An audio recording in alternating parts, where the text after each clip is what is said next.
Hey, it's getting to be about that time of year again. Starting to think about gifts. Gifts for just about everyone on your list, but what about your favorite genealogist or family historian? Or maybe that person is you. Well, what about 10 gift ideas? Well, we're going to talk about that in 5 seconds.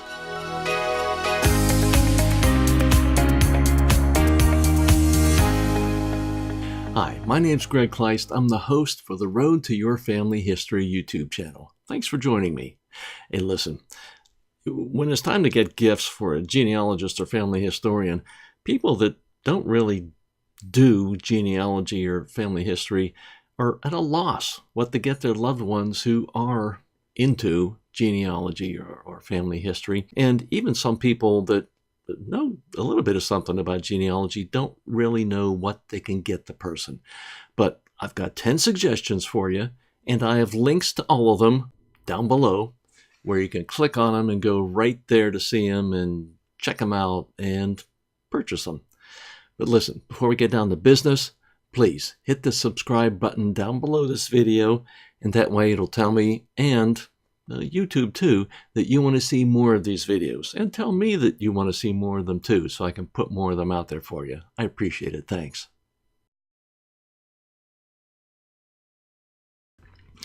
Hey, this first thing I'm going to talk about is a book, and it's not just any book. This is a famous book among genealogy and genealogists in general. This is The Research Guide to American Genealogy by Vale D. Greenwood. Now, I have this book. I've had this book for a while. This is the 2nd edition. Now, I think it's currently on the 4th edition.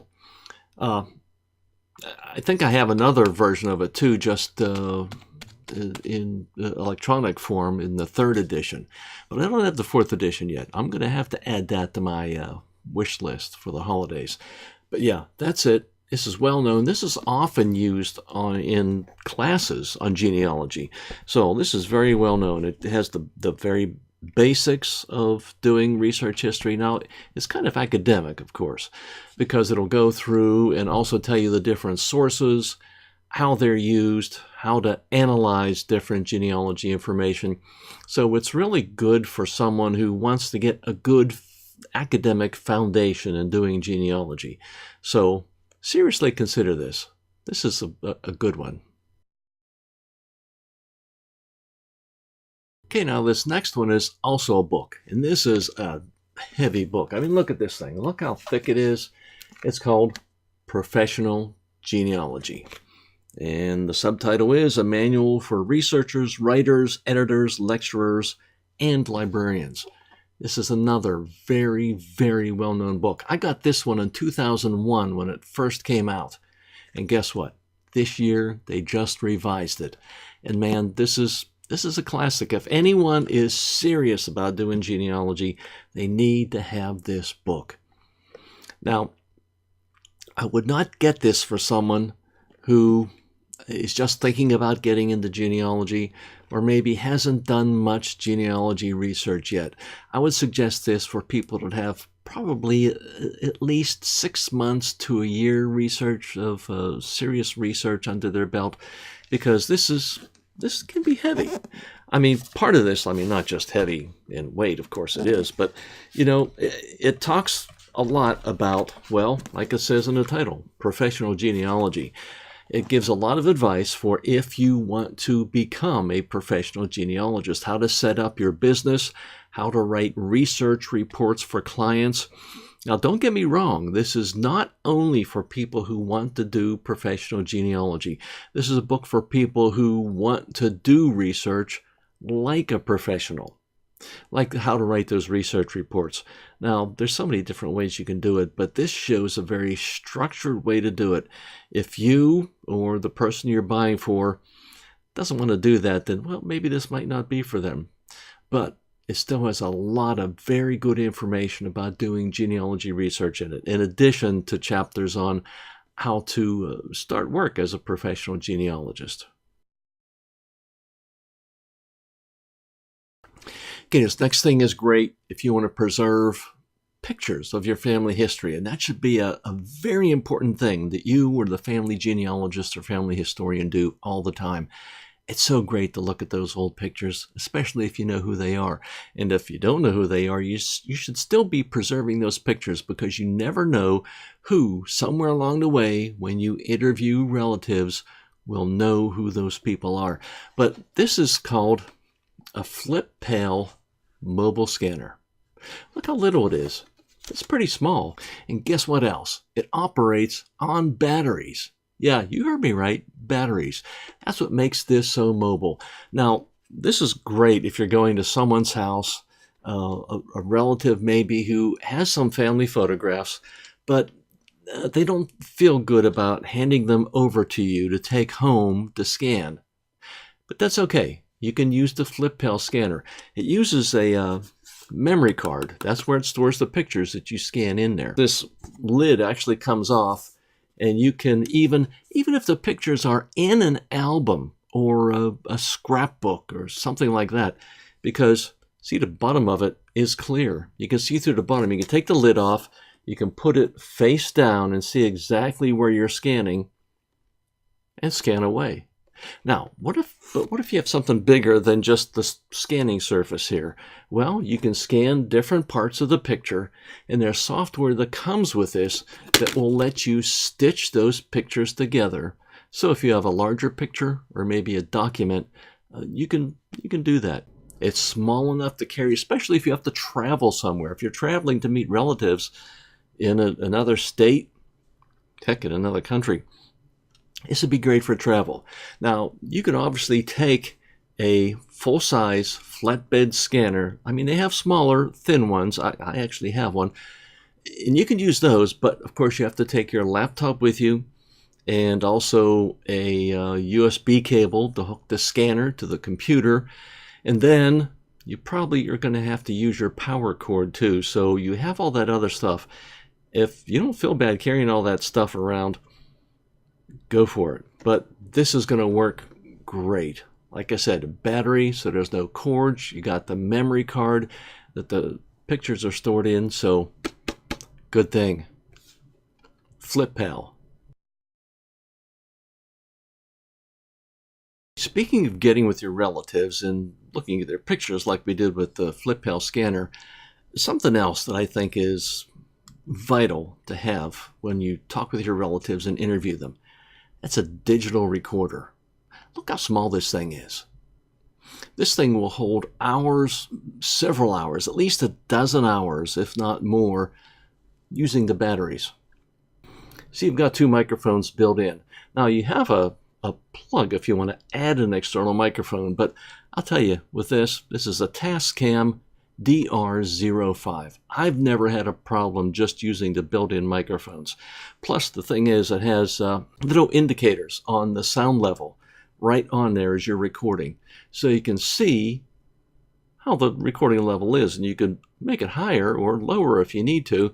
But even then, if you get it home and you find that the audio is, say, too low, there's a free audio editing software called Audacity. It's not complex. It's easy to just load it into this free audio software and raise up the audio level so you can hear it better. Plus, you have headphones here where you can listen to the audio, and it even has a feature where it will slow down the audio. So if you want to transcribe the interview you've done with your relatives, or maybe notes you've taken yourself, research notes, check for Aunt Mildred's death record in Missouri. You can just take it and it will slow down the audio, so the audio won't get ahead of you as you're transcribing it. Great thing. Of course, having dealt with cassette tapes in the past, this is almost like a miracle to me. But check this out, the Tascam DR05. Okay, the next gift idea I have for you is a magazine. Now, there used to be a lot more genealogy magazines around. There's not so many out now, but there's one that stands out. It's called Family Tree Magazine. It's easy to remember. Family Tree, it's a magazine. Right now, they're running a series. They have inserts in the middle. They have inserts you can take out that have guides to research in different states. Like in this one that I just got in the mail today, as a matter of fact, it has one for Alabama, one for Oregon. So it gives you information. It shows you the county borders in the states there, and it gives you information on the vital records, what kind of vital records they have about their state and federal censuses, the military records, a little bit of history, and so on and so on. But there's other articles in here. Just for example, this one has the 75 best free websites for genealogy, 12 time-saving research tips, a planning worksheet for writing your family history, a complete guide to Scottish genealogy, and 7 ways to preserve holiday heirlooms. And that's just the headline articles that are in this issue. Family Tree Magazine, that's essential for any level of genealogist, because some of the articles might be for more advanced people, some of the articles might be for beginners, and most of them are probably somewhere in between the two extremes. So you can find this on the newsstand on any bookstore I've been in, but I think the better way to go about it is to get a subscription. I have a subscription. I got my mailing label right on there. That saves you a lot of money doing it that way.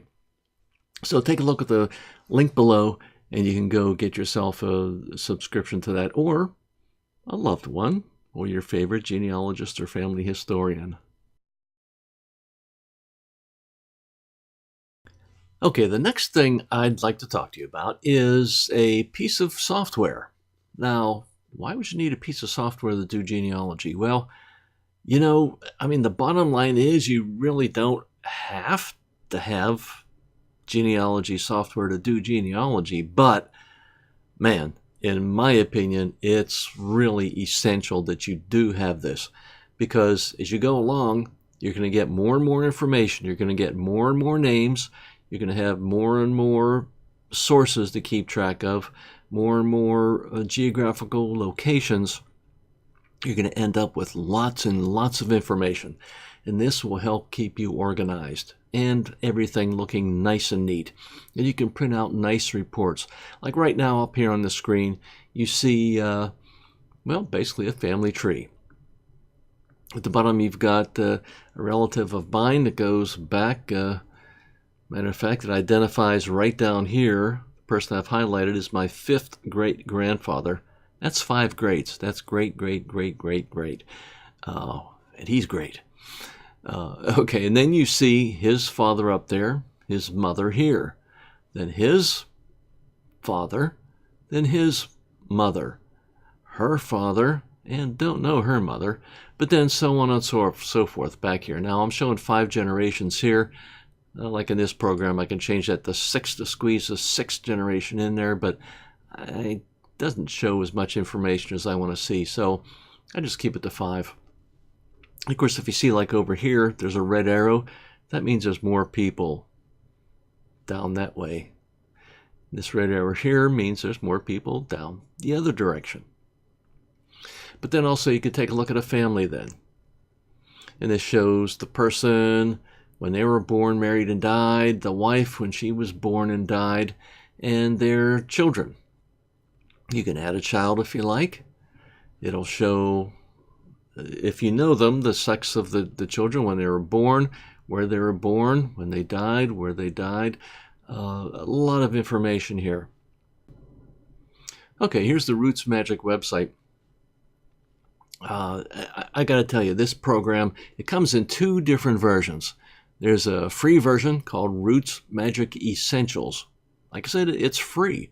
Now, no, it does not have all the bells and whistles of the paid version, but it is a full version. It's not limited in any way. Now, once again, it won't have all the features of the paid version. Personally, I would suggest the paid version because it's very reasonably priced, especially for what you get. This has been around for several years. The developer is very good at supporting this product, and they come out with new versions every 2 or 3 years or so, and they support it. They support it. He goes around the genealogy conventions. You can meet him, ask him questions. This is, like I said, I've used this program for several years. I really like it. So go ahead and check it out.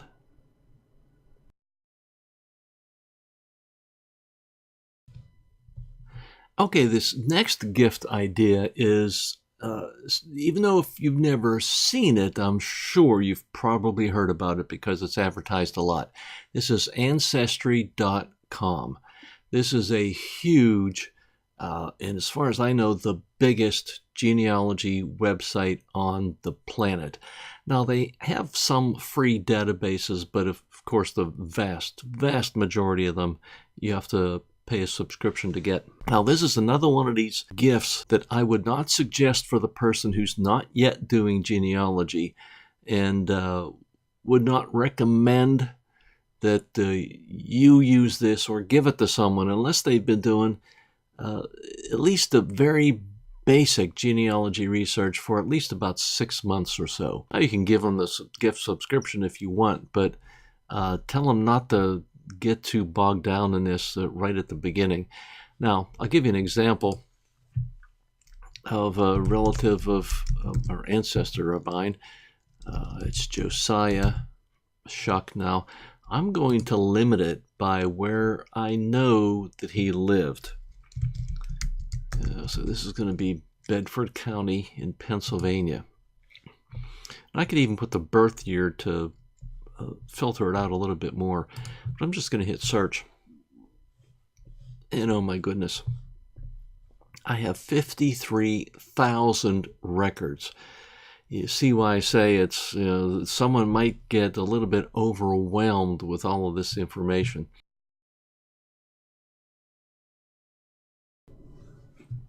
Okay, another thing related to Ancestry.com is the same company has a DNA test. Now, you've probably heard a lot about this. Now, these DNA tests are not a be-all and end-all. It can generally give you areas of the world that you have some ancestors from. Now, they're better than they were just a few years ago, but they are not perfect.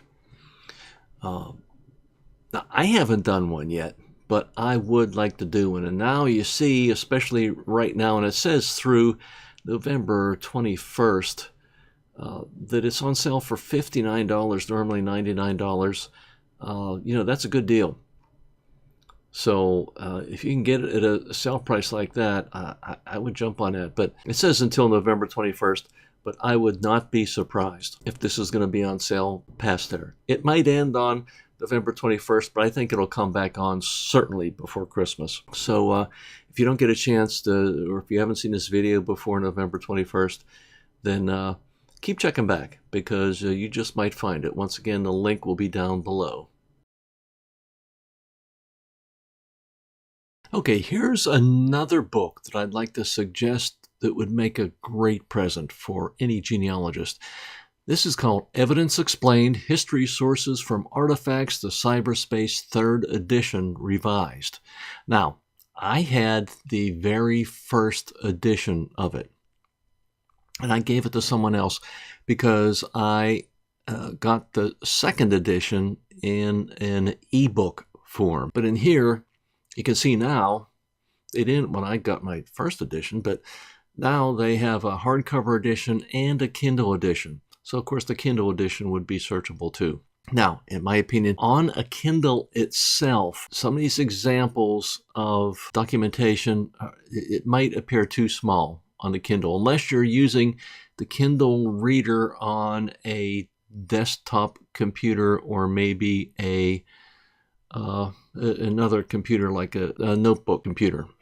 But the Kindle will be probably too small. But once again, you can read the Kindle books on bigger screens, so that would not be a problem. Plus, you can always get the hardcover if you really like that better. But it's a pretty big book, actually. Let me see. It is actually 892 pages. Now, this 3rd edition was updated in 2017, so it's really up to date. And really what this is this is good for learning how to evaluate evidence. Now, this might be a little more advanced, but The best thing about this, I mean, in addition to having a deep explanation of how to analyze the information you find when you're doing family history research, is this is the be-all and end-all citation reference book.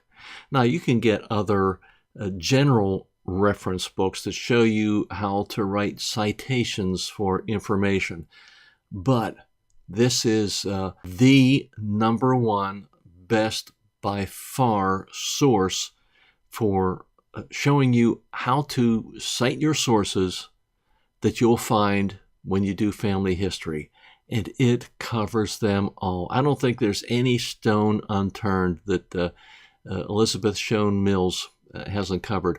Now, remember, we talked about her before with that book, Professional Genealogy, that she wrote some of the chapters and edited the rest of them.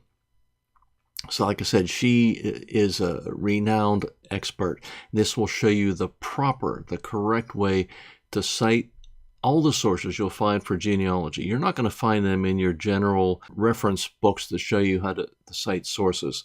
I mean, if you're going to be doing genealogy research, this is almost a must-have, because you, first of all, have to cite your sources.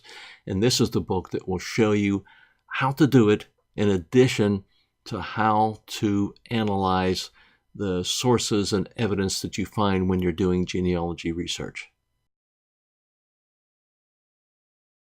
This particular suggestion is the only one out of the 10 that I have never used. The only one, because I like to recommend only things that I like and that I can suggest to you. But this one I have not gotten yet, but it's been on my wish list for a long time, and I should get it. It is called, as you can see, Unofficial Guide to FamilySearch.org. Now, FamilySearch.org is a website run by the Church of Jesus Christ of Latter-day Saints. I do not belong to this church, but for reasons that I will not get into, they have a huge, huge amount of genealogy information that they have accumulated over the years. Great information. They actually have some libraries scattered around where you used to have to go and order microfilms because they've microfilmed a lot of records around the world. But they have, for the past few years now, they've been digitizing a lot of these records, and a lot of them are on their website. And this is a totally free site, totally free. And they even have some research help on there if you need it. And you will not be bothered. You will not be asked to join the church. You will not be asked to be on their mailing list unless you want to be on a mailing list specifically for this FamilySearch.org, where they have the genealogy information. I've never, ever been asked to join the church or been sent any church literature. So just take my word for it. This is a great database, and I have not fully explored all the parts of it or how to take major advantage of it. But I've heard so much good about this. As you can see, right on Amazon.com, there are 64 reviews for this book, and it's got an average of about 4.5 out of 5 stars. So, like I said, this is high on my wish list, and I'm hoping that I can get this before the end of the year. And there you go, 10 gift ideas for your favorite genealogist or family historian. Or, like I said, for yourself, because, hey, we deserve to treat ourselves, right? Absolutely. I've got some of these things, or the newer editions of them, on my wish list, so I hope I get those newer editions. And you can get the newer ones right now, too, by following the links down below. So thank you for joining me for this episode, and share it with others if you get a chance, so that they know what to get their family historian or genealogist. So join us next time on Road to Your Family History.